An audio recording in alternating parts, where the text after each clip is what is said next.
Hoy cumplo 80 años. O al menos eso me recuerda el calendario colgado junto a la ventana de esta habitación blanca, que no huele a hogar. Aquí, en el asilo Los Olivos, los días se confunden entre el aroma del desinfectante y el silencio de los pasillos. Nunca imaginé que celebraría mi cumpleaños en un lugar así, rodeado de desconocidos que apenas recuerdan su propio nombre. A veces pienso que la vida tiene un extraño sentido del humor. Pasas décadas construyendo un hogar, criando una familia, y terminas soplando velas frente a una enfermera que ni siquiera sabe tu historia. Pero, ¿sabes qué duele más? No es la soledad. Es saber que fue mi propia hija quien me trajo aquí, el mismo día que debía celebrar mi vida con ella. Me llamo Ernesto. Durante casi toda mi vida fui carpintero. Mis manos, aunque ahora tiemblen, aún guardan la forma de la madera. Cada cicatriz en mis dedos tiene una historia, y cada historia un pedazo de amor. Construí muebles para gente que nunca conocí, pero también levanté con mis propias manos la cuna donde durmió mi hija, Laura. Recuerdo haber pasado noches enteras puliendo la madera para que no se astillara, para que su piel no se lastimara jamás. Qué ironía, ¿no? Cuidé cada detalle para protegerla del dolor, y fue ella quien terminó hiriéndome más de lo que cualquier astilla podría hacerlo. A veces me pregunto en qué momento se perdió la ternura entre nosotros. Todo comenzó unas semanas antes de mi cumpleaños. Laura empezó a visitarme con una sonrisa que no le llegaba a los ojos. Me hablaba despacio, como si buscara las palabras correctas para una mentira difícil de decir. «Papá, quiero que estés en un lugar donde te cuiden bien», me dijo un domingo mientras yo regaba las plantas del jardín. Yo la miré, confundido porque siempre me había cuidado solo. «Pero hija, ¿qué me va a cuidar mejor que mi casa?», le respondí intentando reírme. Ella evitó mis ojos, y en ese momento supe que algo estaba decidido. No lo dijo, pero su silencio fue una sentencia. Y créeme, los silencios de los hijos pueden doler más que cualquier palabra. El día de mi cumpleaños llegó con un cielo despejado. Me levanté temprano, preparé café y me puse la camisa azul que Laura me regaló el año pasado. Esperaba verla llegar con mis nietos, con una torta, tal vez con un abrazo largo, pero en su lugar apareció un auto negro, con un logo que no conocía. Bajaron dos hombres amables, uniformados, que me hablaron con una dulzura que olía a compasión. «Don Ernesto, venimos a llevarlo al lugar donde estará más cómodo», dijeron. No entendí al principio. Pensé que era una sorpresa, un paseo tal vez. Pero cuando vi la mirada nerviosa de Laura detrás del auto, lo supe todo. Ese era mi regalo de cumpleaños, el exilio de mi propia vida. ¿Te imaginas lo que sentí en ese momento? 8 décadas de trabajo, amor, sacrificio, empaquetadas en una maleta vieja y un viaje sin regreso. Recuerdo que miré mi casa por última vez, la silla que construí, el reloj que colgué en la pared, las fotos amarillentas en la repisa.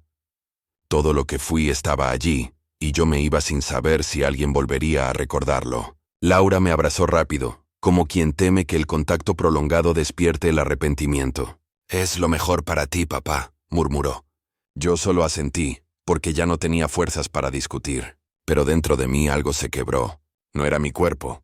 Era la confianza. El camino hacia el asilo fue largo, aunque apenas quedaba a las afueras de la ciudad. Desde la ventana del auto veía cómo los árboles pasaban rápido, como si también quisieran huir de esa escena. No dije una sola palabra. El conductor intentó conversar, pero mis respuestas eran monosílabos que se estrellaban contra el ruido del motor. Por dentro, mi mente repasaba cada instante vivido con mi hija.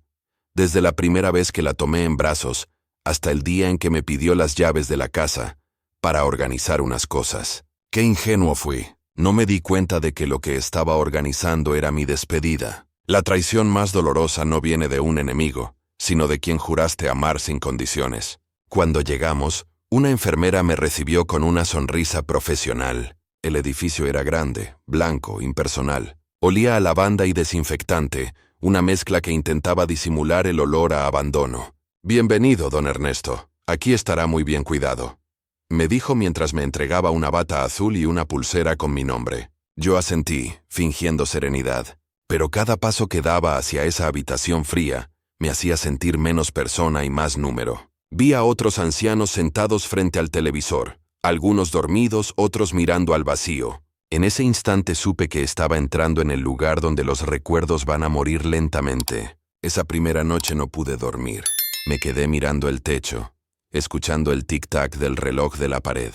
Cada segundo era un recordatorio de que mi vida había cambiado sin aviso. Pensé en mi esposa, en cómo hubiera reaccionado si estuviera viva. Ella siempre decía que los hijos son el espejo del amor que sembramos. Si eso era cierto, ¿qué reflejo había dejado yo en Laura? Tal vez fui demasiado duro, demasiado exigente. Tal vez el amor que le di se disfrazó de reglas y consejos. Pero aún así, nunca imaginé que me dejaría solo justo el día en que más necesitaba sentir que todavía era importante para alguien. Los días comenzaron a pasar lentos, iguales. Despertar, desayuno, medicinas, silencio. Algunos residentes hablaban entre ellos, otros simplemente esperaban la visita que nunca llegaba. Yo observaba en silencio, esperando también. Cada tarde salía al jardín, donde un viejo rosal intentaba florecer a pesar del abandono. Me sentaba allí, mirando el horizonte, imaginando que Laura aparecería en cualquier momento con su sonrisa de niña. Pero los días se convertían en semanas, y su ausencia pesaba más que cualquier enfermedad. A veces, sin querer, hablaba con mi esposa en voz alta, como si ella aún estuviera en ese jardín. «Mira lo que nos hizo, amor», le decía. Nos olvidó. Una tarde, mientras el sol se escondía tras las montañas, escuché el piano del salón principal. Una melodía suave, nostálgica, llenaba el aire. Me acerqué despacio y vi a un anciano tocando con los ojos cerrados, como si cada nota fuera un recuerdo. Me senté a su lado sin decir palabra. Cuando terminó me miró y sonrió. «¿La conoces?», preguntó. Asentí. Era la misma canción que solía tararear mi esposa mientras cocinaba. En ese instante, algo cambió dentro de mí. Por primera vez desde que llegué, sentí que no estaba completamente solo. Aquel hombre desconocido había tocado la puerta de mi alma sin saberlo. Y comprendí que, incluso en los lugares más tristes, puede florecer una pequeña chispa de vida. Desde aquel día, comencé a hablar más con los demás. Descubrí que cada persona allí tenía una historia parecida a la mía, marcada por el olvido y la ingratitud. Marta, por ejemplo, era una mujer dulce que había sido maestra durante 40 años, y sin embargo, su hijo la dejó allí solo por unos meses. Nunca volvió. Don Ricardo, un exmilitar, lloraba por las noches mientras abrazaba una foto de su nieto. Escuchar sus historias me hacía sentir acompañado, aunque también dolía saber que el abandono se había vuelto una costumbre disfrazada de cuidado. A veces nos reíamos de nuestras desgracias, como si el humor fuera el único escudo que nos quedaba contra el paso del tiempo. Los enfermeros hacían su trabajo con eficiencia, pero sin alma. Te daban las pastillas, te tomaban la presión y seguían al siguiente paciente. Nadie te miraba a los ojos por más de 3 segundos. Era como si el cariño fuera un lujo reservado para los jóvenes. Pero una tarde llegó una voluntaria nueva, una muchacha llamada Clara. Tenía unos 20 años y una sonrisa que iluminaba el pasillo entero. Me habló con una ternura que hacía tiempo no escuchaba. «¿Le gustaría contarme su historia, don Ernesto?», me preguntó. No supe por qué, pero sentí el impulso de decirle que sí. Y así, entre tazas de té y largas tardes, empecé a hablar y a sanar. Le conté a Clara sobre mi juventud, mis sueños, mi amor por la carpintería. Le hablé de mi esposa, de cómo la conquisté con un anillo hecho de madera porque no tenía dinero para uno de oro. Ella reía, se emocionaba, me escuchaba con una atención que me devolvía la dignidad. Un día me trajo una libreta y me dijo: «Escriba, don Ernesto. No deje que su historia se pierda aquí dentro». Y comencé a hacerlo. Cada noche anotaba un pedazo de mi vida, como si las palabras fueran tablas con las que reconstruía mi viejo hogar. Al escribir, sentía que seguía siendo yo, que aún podía crear algo con mis propias manos, aunque ya no fuera madera, sino memoria. Una mañana, Clara me pidió permiso para leer lo que había escrito. Se sentó frente a mí y comenzó a leer en voz alta mis recuerdos, mis errores, mis amores. Su voz tembló en algunos párrafos, sobre todo cuando llegaba a las partes donde hablaba de Laura. «¿Aún la ama a pesar de todo?», me preguntó con un hilo de voz. Cerré los ojos y respiré hondo. El amor de un padre no se apaga, Clara. Se apaga la confianza, el orgullo, pero el amor, ese siempre encuentra cómo quedarse incluso en la herida. Ella se quedó en silencio. Creo que comprendió algo que aún estaba aprendiendo yo, que perdonar no es olvidar, sino liberarse. Pasaron los meses, y Clara dejó de venir. Me dijeron que había terminado su servicio social y había vuelto a su ciudad. La eché de menos más de lo que pensé que podría. Volví al jardín, al mismo rosal de siempre. Estaba floreciendo contra todo pronóstico. Lo cuidé como quien protege el último recuerdo de su vida. Y mientras lo hacía, una idea me cruzó la mente. Si una planta puede volver a florecer en medio del abandono, ¿por qué no podría hacerlo yo? Esa noche escribí en mi libreta una frase que aún repito cada día. Nadie puede enterrarte del todo mientras tengas algo por lo que seguir soñando. Un año pasó desde que llegué al asilo. El tiempo, aunque lento, empezó a curar mis heridas más profundas. Me hice amigo del pianista, don Alberto, y juntos organizábamos pequeñas tardes musicales para los demás residentes. Yo leía fragmentos de mi libreta y él acompañaba con melodías suaves. A veces veía lágrimas en los ojos de los que escuchaban, y comprendía que mis palabras no eran solo mías. Hablaban por todos los corazones rotos que allí habitaban. Descubrí que incluso entre las paredes del abandono puede nacer una familia. Una formada por extraños que comparten el mismo dolor. Y en esa familia improvisada encontré algo parecido a la paz. Pero la vida, como la marea, siempre regresa con sorpresas. Una mañana mientras desayunábamos, escuché mi nombre por los altavoces. «Don Ernesto tiene visita». Mi corazón dio un salto. Pensé que sería Clara, o tal vez algún voluntario nuevo. Caminé hasta la sala de visitas y la vi. Era Laura.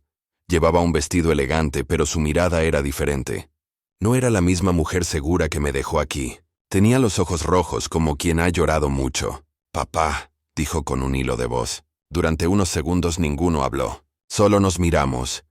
Dos extraños unidos por la sangre y el remordimiento. Yo no supe si abrazarla o dar media vuelta. Se sentó frente a mí y comenzó a hablar. Su voz temblaba. Me contó que había perdido su trabajo, que su matrimonio se había derrumbado, y que ahora entendía cosas que antes no podía ver. «Creí que te estaba ayudando, papá», dijo entre lágrimas.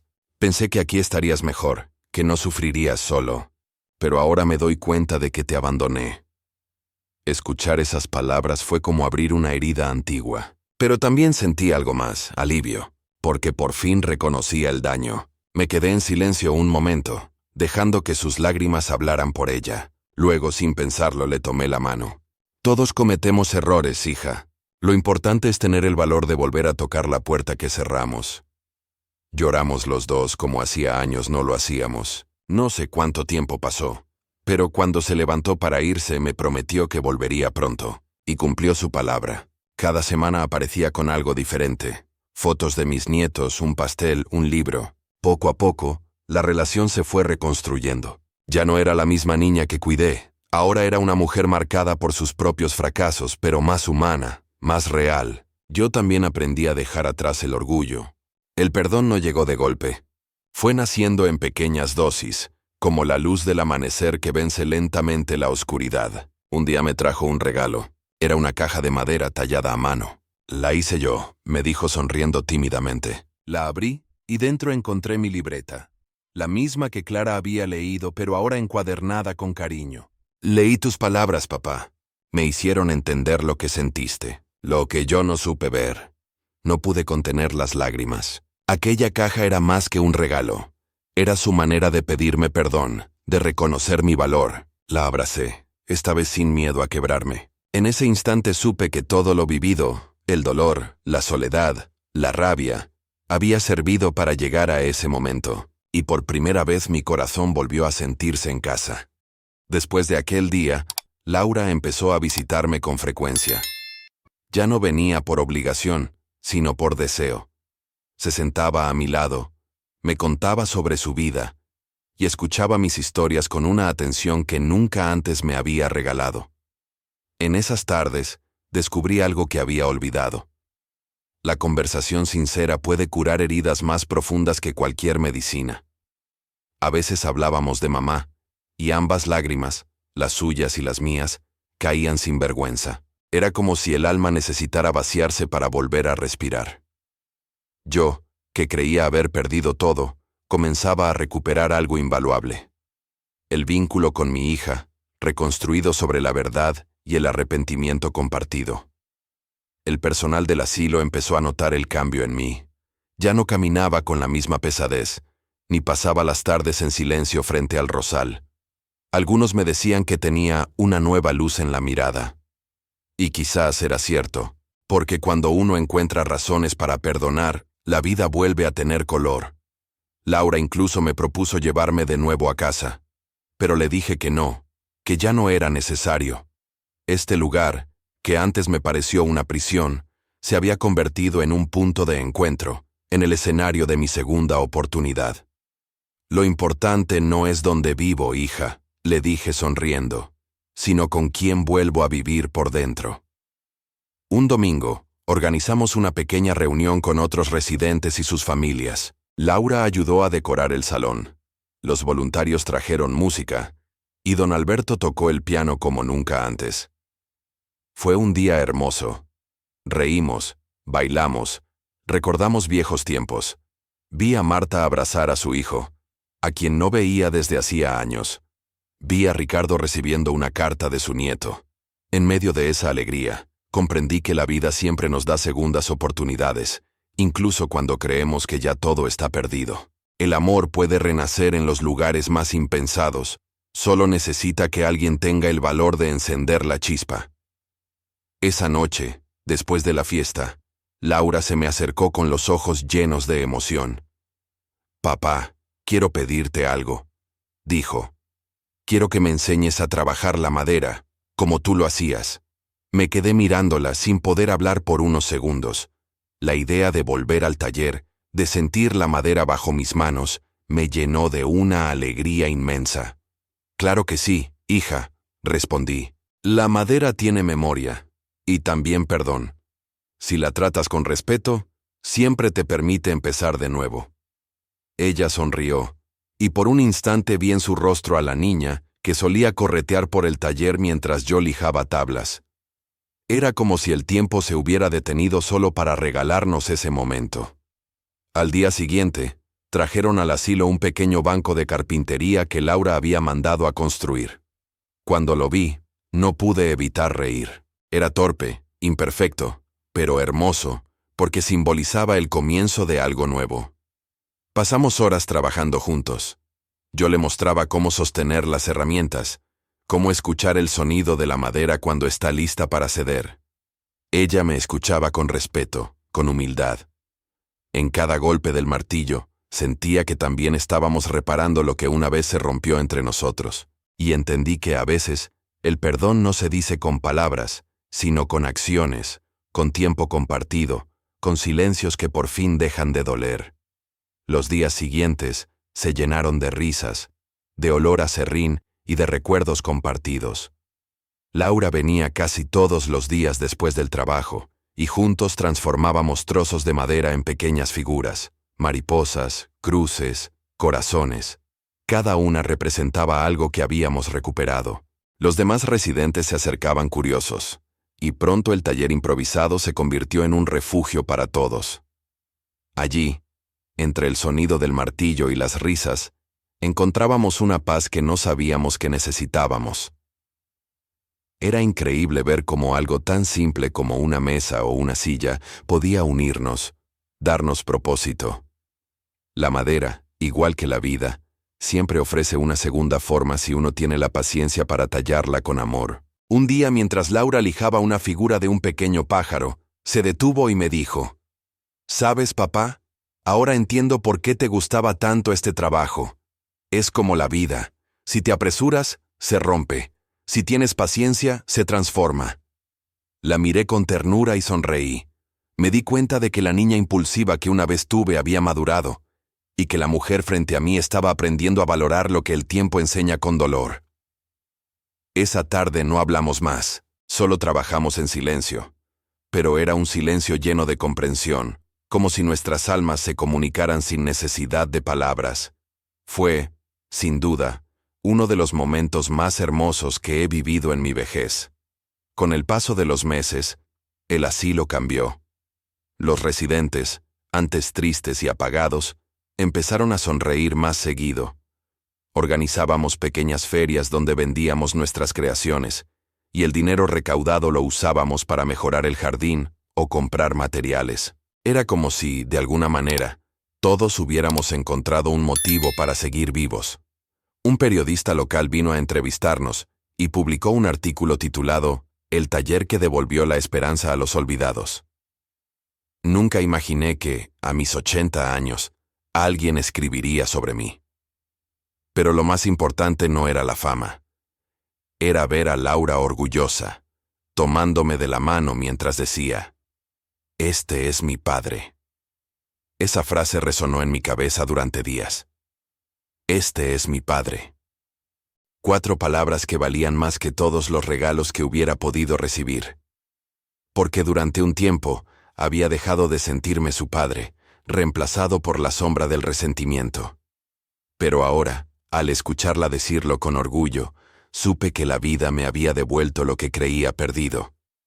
En cada mirada, en cada gesto suyo, había un reconocimiento silencioso. El amor, aunque herido, nunca muere. Solo espera el momento adecuado para volver a florecer, igual que aquel rosal del jardín que seguía dando flores contra todo pronóstico.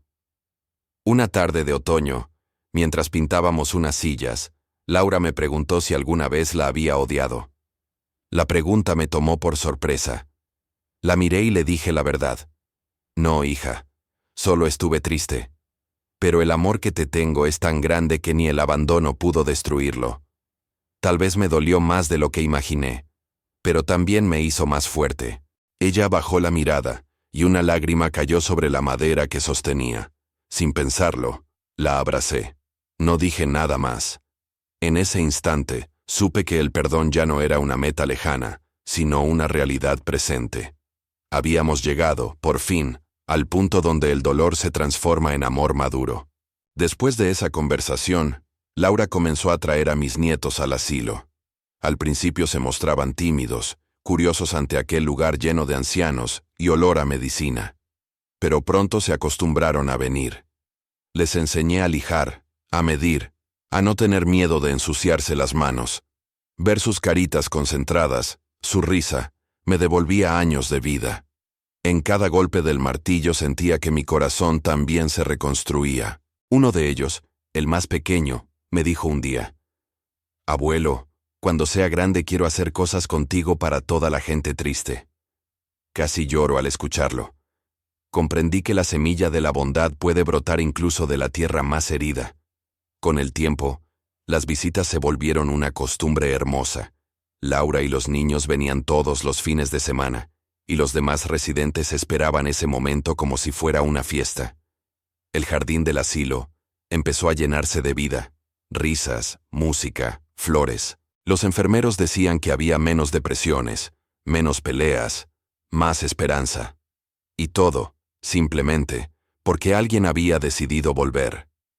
Porque una hija, al reconocer su error, cambió no solo mi destino, sino el de todos los que compartían conmigo ese lugar. A veces pienso que el amor tiene un efecto contagioso. Basta un solo gesto sincero para curar a muchos corazones rotos. Un día recibí una carta. Era de Clara, la voluntaria que me había animado a escribir mi historia. Me contaba que había leído el artículo sobre el taller y que se sentía orgullosa de mí. Sabía que sus palabras cambiarían vidas, don Ernesto. Escribió. Al terminar de leer, mis manos temblaban, pero no de tristeza, sino de emoción. Esa muchacha había sido la primera persona que me escuchó sin juzgarme, y gracias a ella encontré la fuerza para seguir. Pensé en lo curioso que es el destino. A veces, los mayores regalos no vienen de la familia, sino de desconocidos que cruzan nuestro camino y dejan luz en nuestro corazón. Aquel día, por impulso, tomé mi libreta y empecé a escribirle una carta a Clara. Le conté todo. Cómo el asilo había cambiado. Cómo mi hija y yo nos habíamos reconciliado. Cómo el taller se había convertido en símbolo de esperanza. Le escribí que ya no me sentía solo, que incluso las paredes frías del lugar habían aprendido a sonreír. Gracias por enseñarme que las historias no mueren mientras alguien las recuerde, le puse al final.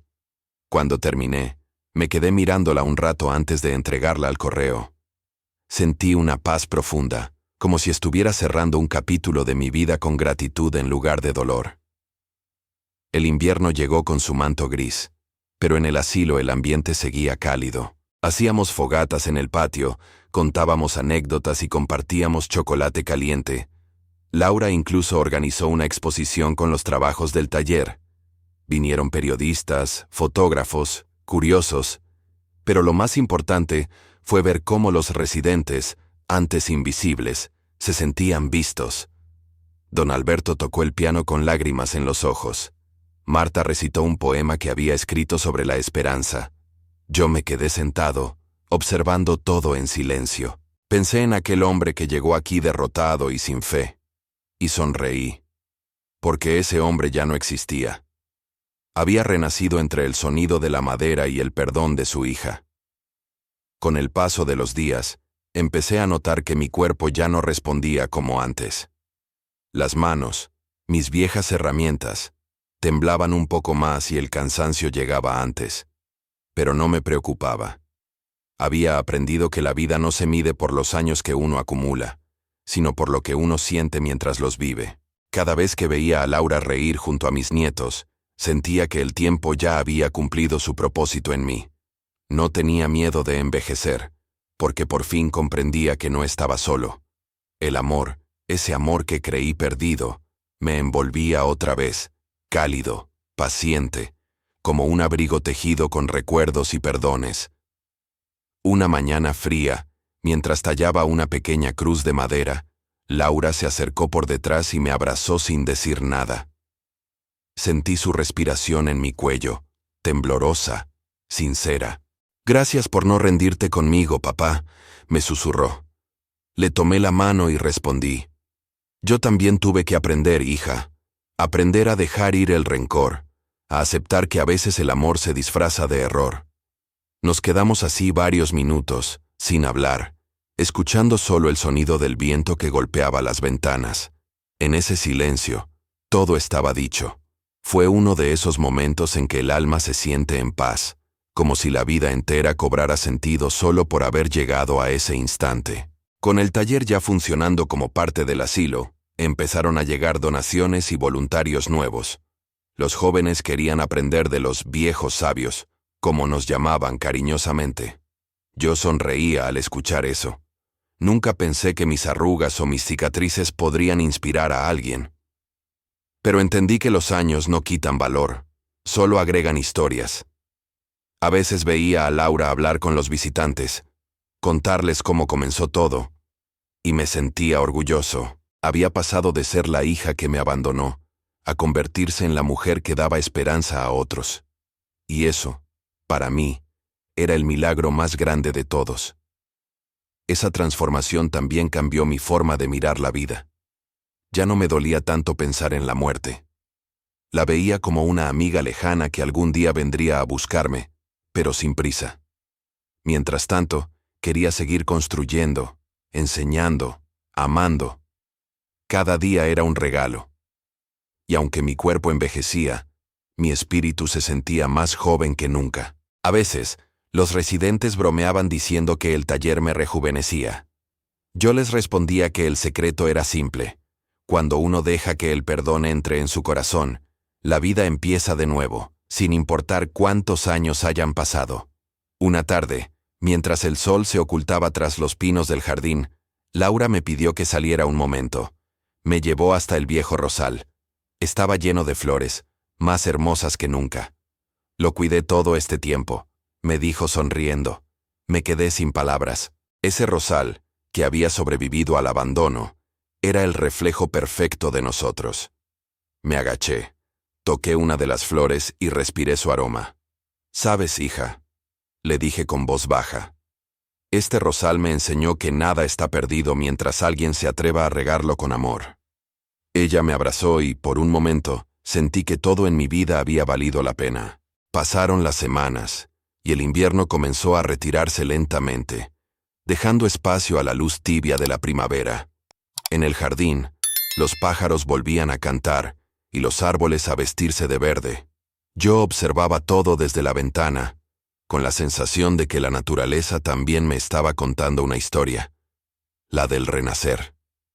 Sentía dentro de mí la misma energía que movía las ramas, un impulso de seguir creando, de seguir dando, A veces cuando los enfermeros pasaban, me decían en broma: «Don Ernesto, usted parece tener más vida que todos nosotros». Y yo sonreía, porque en el fondo sabía que la alegría que sentía no era mía sola. Era de todos los que habían aprendido, junto a mí, que el amor verdadero puede florecer incluso en la soledad. Una mañana, Laura me trajo una sorpresa. Era una invitación. Una escuela local quería que contara mi historia a los estudiantes. Me quedé mirándola, incrédulo. ¿Yo? ¿Hablar delante de tanta gente?, le pregunté riendo. Pero ella insistió, con esa mirada suya que no admite un no. Acepté, aunque los nervios me acompañaron durante toda la semana. El día de la charla, los niños me escuchaban atentos mientras les hablaba del valor del perdón, de la importancia de cuidar a los mayores, de no dejar que el orgullo destruya lo que el amor construyó con tanto esfuerzo.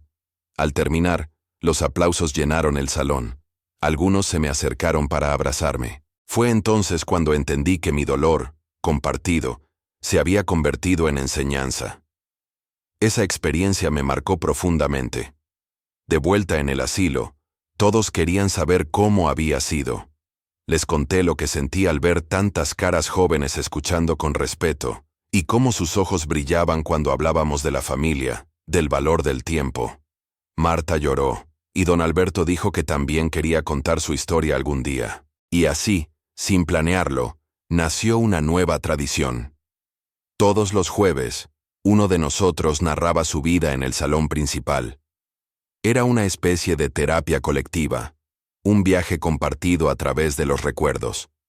Aquellos relatos nos unían más que cualquier medicina. Porque cuando alguien escucha tu historia, tu alma vuelve a sentirse viva. Con cada historia que se contaba, el asilo se transformaba. Ya no era un lugar de abandono, sino un hogar de memorias vivas. Algunos de los más jóvenes que nos visitaban empezaron a escribir sobre nosotros, a grabar videos, a compartir nuestras palabras en las redes. Nunca imaginé que mi voz, temblorosa y vieja, llegaría a tantos oídos. Un día, uno de los voluntarios me dijo: «Usted ha cambiado este lugar, don Ernesto. Nos enseñó que la vejez no es el final, sino el punto donde las historias más verdaderas comienzan». Me emocioné al escucharlo, porque era cierto. No necesitaba más pruebas de que mi vida aún tenía propósito. Una tarde, mientras el sol teñía el cielo de naranja, Laura y yo nos sentamos en el jardín, justo frente al rosal.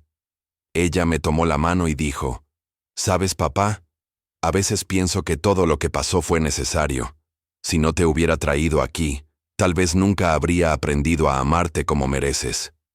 Sus palabras me atravesaron el alma. La miré, y sin rencor, solo respondí: «La vida tiene caminos extraños, hija. A veces, las peores decisiones terminan llevándonos a los lugares más hermosos». Nos quedamos callados, mirando cómo el viento movía los pétalos del rosal, y comprendí que el perdón, cuando es verdadero, se siente así, como una brisa suave que limpia el alma sin hacer ruido. El tiempo siguió su curso, y cada amanecer me encontraba más sereno. Ya no temía al futuro, porque había hecho las paces con mi pasado. En las mañanas, solía sentarme junto a la ventana con mi taza de té, observando cómo la luz se colaba por las cortinas y acariciaba los muebles que habíamos construido. Pensaba en todo lo vivido, en las lágrimas derramadas, en los silencios que antes dolían y ahora solo recordaban. A veces me preguntaba si la vida me había dado una segunda oportunidad, o si, en realidad, yo mismo la había creado al elegir perdonar, porque perdonar, lo entendí tarde, no es un acto de debilidad, sino la mayor forma de amor que puede ofrecer un corazón herido. Una mañana de domingo, los nietos llegaron corriendo con un ramo de flores para mí.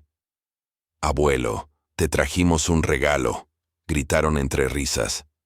Eran rosas del jardín, las mismas que Laura y yo habíamos cuidado con tanto esmero.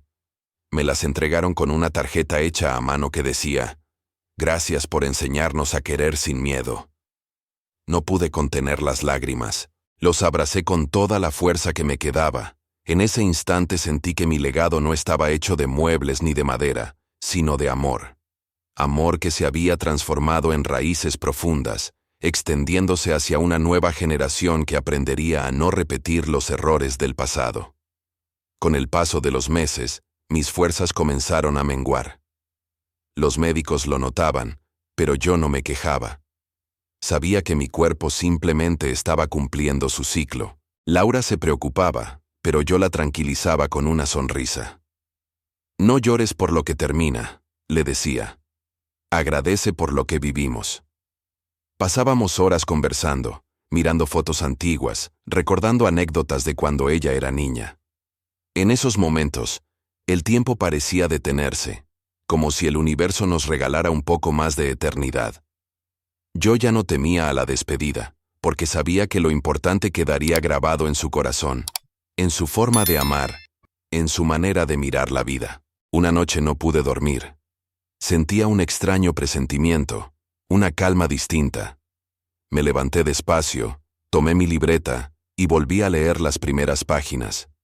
Las palabras, escritas con mano temblorosa, contaban el dolor del abandono. Pero al avanzar, cada línea se llenaba de esperanza, de reconciliación, de vida. Sonreí. Cerré el cuaderno y lo dejé sobre la mesa del taller, junto a una pequeña figura de madera. Un corazón con raíces. Debajo, escribí una nota. El amor siempre encuentra su camino, incluso cuando creemos haberlo perdido. Luego apagué la luz, me acosté y dejé que el silencio me abrazara. A la mañana siguiente, Laura entró a mi habitación. El sol ya iluminaba el lugar. Me encontró dormido, con el rostro tranquilo, como quien ha hecho las paces con todo. Lloró, sí, pero no de tristeza, sino de gratitud. Sobre la mesa, encontró mi libreta y leyó la nota. La acarició con ternura y comprendió que mi historia no había terminado allí. Afuera, el rosal seguía floreciendo, los nietos jugaban en el jardín y el taller seguía lleno de risas. Yo ya no estaba, al menos no en cuerpo. Pero mi amor, mis palabras, mi perdón, seguían vivos en cada rincón de aquel lugar. Porque el amor verdadero nunca muere, solo cambia de forma. Después de aquel día, Laura empezó a visitarme con frecuencia. Ya no venía por obligación, sino por deseo.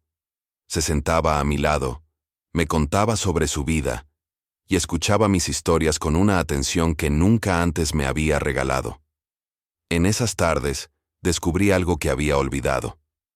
La conversación sincera puede curar heridas más profundas que cualquier medicina. A veces hablábamos de mamá, y ambas lágrimas, las suyas y las mías, caían sin vergüenza. Era como si el alma necesitara vaciarse para volver a respirar. Yo, que creía haber perdido todo, comenzaba a recuperar algo invaluable. El vínculo con mi hija, reconstruido sobre la verdad y el arrepentimiento compartido. El personal del asilo empezó a notar el cambio en mí. Ya no caminaba con la misma pesadez, ni pasaba las tardes en silencio frente al rosal. Algunos me decían que tenía una nueva luz en la mirada. Y quizás era cierto, porque cuando uno encuentra razones para perdonar, la vida vuelve a tener color. Laura incluso me propuso llevarme de nuevo a casa, pero le dije que no, que ya no era necesario. Este lugar, que antes me pareció una prisión, se había convertido en un punto de encuentro, en el escenario de mi segunda oportunidad. Lo importante no es dónde vivo, hija, le dije sonriendo, sino con quién vuelvo a vivir por dentro. Un domingo, organizamos una pequeña reunión con otros residentes y sus familias. Laura ayudó a decorar el salón. Los voluntarios trajeron música, y don Alberto tocó el piano como nunca antes. Fue un día hermoso. Reímos, bailamos, recordamos viejos tiempos. Vi a Marta abrazar a su hijo, a quien no veía desde hacía años. Vi a Ricardo recibiendo una carta de su nieto. En medio de esa alegría, comprendí que la vida siempre nos da segundas oportunidades, incluso cuando creemos que ya todo está perdido. El amor puede renacer en los lugares más impensados, solo necesita que alguien tenga el valor de encender la chispa. Esa noche, después de la fiesta, Laura se me acercó con los ojos llenos de emoción. «Papá», Quiero pedirte algo, dijo. Quiero que me enseñes a trabajar la madera, como tú lo hacías. Me quedé mirándola sin poder hablar por unos segundos. La idea de volver al taller, de sentir la madera bajo mis manos, me llenó de una alegría inmensa. Claro que sí, hija, respondí. La madera tiene memoria, y también perdón. Si la tratas con respeto, siempre te permite empezar de nuevo.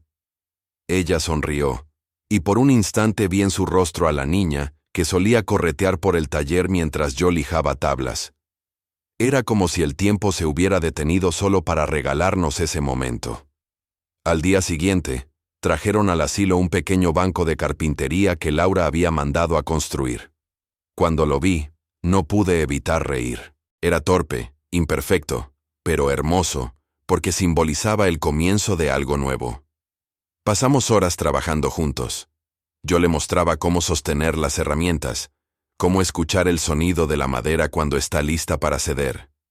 Ella me escuchaba con respeto, con humildad.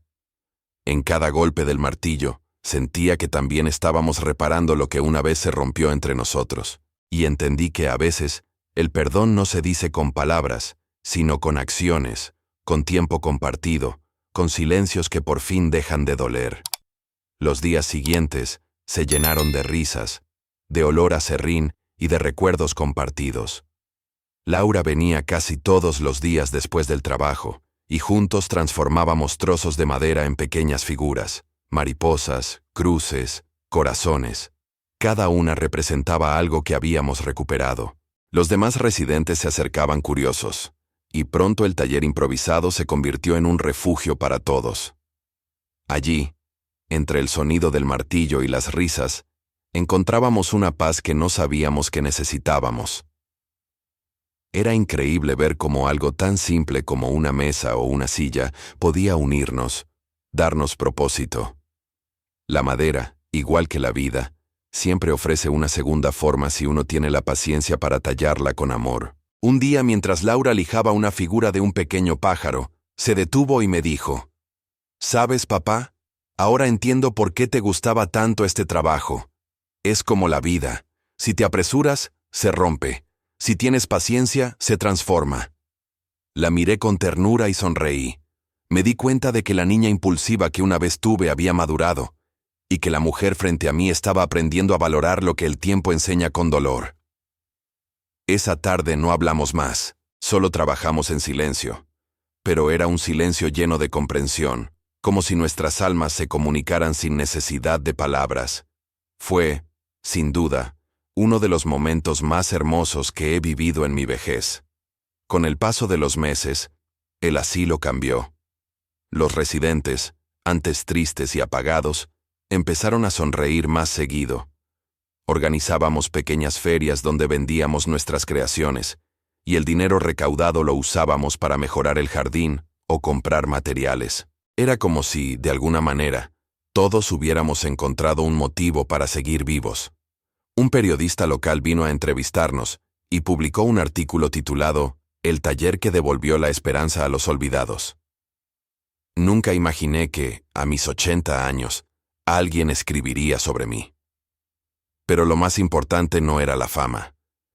Era ver a Laura orgullosa, tomándome de la mano mientras decía: «Este es mi padre». Esa frase resonó en mi cabeza durante días. Este es mi padre. 4 palabras que valían más que todos los regalos que hubiera podido recibir.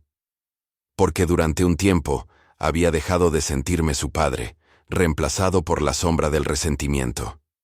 Pero ahora, al escucharla decirlo con orgullo, supe que la vida me había devuelto lo que creía perdido. En cada mirada, en cada gesto suyo, había un reconocimiento silencioso. El amor, aunque herido, nunca muere. Solo espera el momento adecuado para volver a florecer, igual que aquel rosal del jardín que seguía dando flores contra todo pronóstico. Una tarde de otoño, mientras pintábamos unas sillas, Laura me preguntó si alguna vez la había odiado. La pregunta me tomó por sorpresa. La miré y le dije la verdad. «No, hija, solo estuve triste. Pero el amor que te tengo es tan grande que ni el abandono pudo destruirlo. Tal vez me dolió más de lo que imaginé, pero también me hizo más fuerte. Ella bajó la mirada, y una lágrima cayó sobre la madera que sostenía. Sin pensarlo, la abracé. No dije nada más. En ese instante, supe que el perdón ya no era una meta lejana, sino una realidad presente. Habíamos llegado, por fin, al punto donde el dolor se transforma en amor maduro.